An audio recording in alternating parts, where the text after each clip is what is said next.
So pagpasok mo dito sa gate nila, makikita mo kaagad is syempre gate. Ayan. Then meron konting halaman at puno. See. Ito yung lataran nila. And then ayan. Ang haba ng kanilang lataran. May puno sila ng mangga. Ganyan kalaki.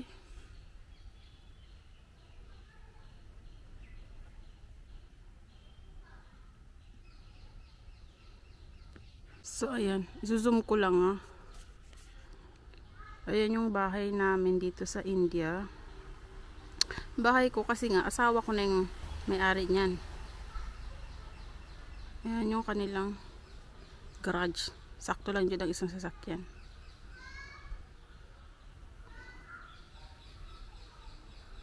Ayan. Mayroon pa yung likod, malawak yan. Tsaka dito is may balon ha. Ipapakita ko sa inyo yung balon.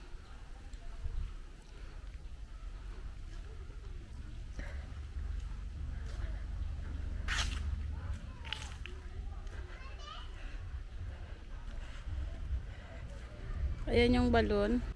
Dito kami kumukuha ng supply ng tubig. So you can see. May filter yan. Tsaka kaya nilagyan yan para hindi mahulog yung dahon. Mataas pa to sa bahay namin. Sobrang taas. Sobrang lalim yan. And then ituturo ko kayo sa likod ng bahay. Ayan. Ito yung likod ng bahay namin dito sa India.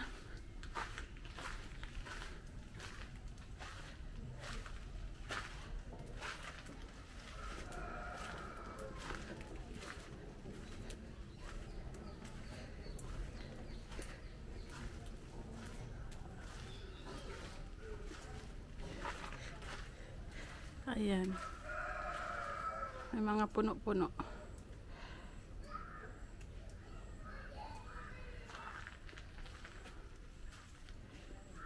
So you can see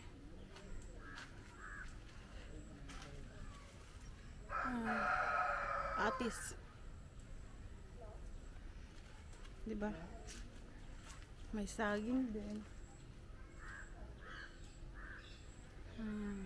Ito yung likod ng bahay.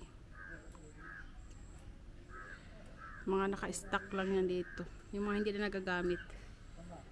Tapos nagtanim ako doon ng ayan. Nagtanim ako ng lemongrass para pagbalik ko next year. Mayroon na tayong lemongrass. Kita nyo ba? Yung dalawang puno na yan. Ayan. Lemongrass yan. Kasi wala sila dito. Yung bundok na yan, dyan sinusunog yung mga dapat nasusunog. Halimbawa, pampers, mga plastic. Tapos doon naman is basura. Dito sa India, walang basurahan. Kailangan sunugin. Lahat. Walang garbage man na dumadaan. Tapos tingnan nyo naman yung saging. Ayan yung saging nila. Ganito ang saging dito sa India. Zoom ko lang. Ayan oh. Ganyan. So balik na tayo eh. Alam niyo ba kung ano to? Basta meron tayo nito sa Pilipinas. Ayan yung likod ng bahay.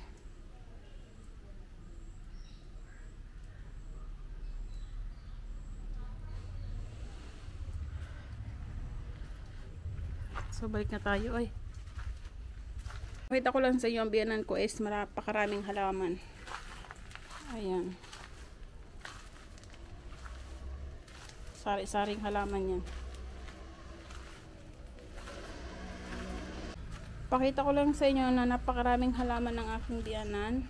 Sari-sari yan. Hindi ko alam bakit iba-ibang halaman dito sa India. Which is meron din naman sa Pilipinas. Ayan.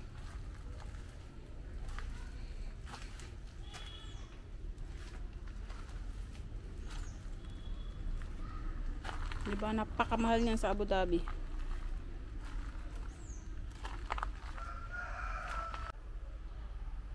Ito pa.